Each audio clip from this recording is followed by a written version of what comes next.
Груевски покажа како се справува со политичките неистомисленици.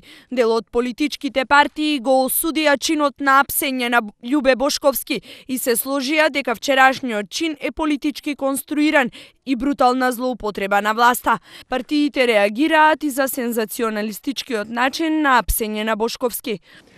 Повторно, каубојски пред камери вчера беше уапсен претседателот на Обединети за Македонија Љубе Бошковски.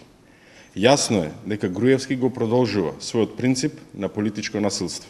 Тој власта ја практикува единствено со селективна правда, корупција, криминал, сејање на страв и груба пресметка со политичките неистомисленици. Онаа слика што имавме можност да ја гледаме пред изборите и оние најави за време на изборите околу апсењата, за жал продолжи и после изборите.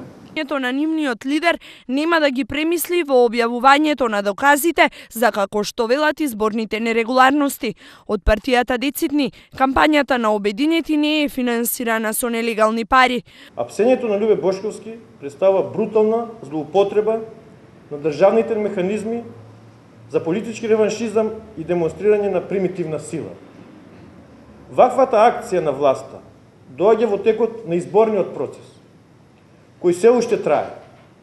Но тоа нема да не заплаши и спречи да изнесеме докази за сериозни нерегуларности кои беа присутни во текот на целиот изборен процес. Од партијата на Бошковски ценат дека апсењето на нивниот лидер е очајнички обид на власта да ја дестабилизира партијата. Реагираа и од достоинство на Стојанче Ангелов. Според бившиот генерал, од вчерашната акција е направен непотребен циркус.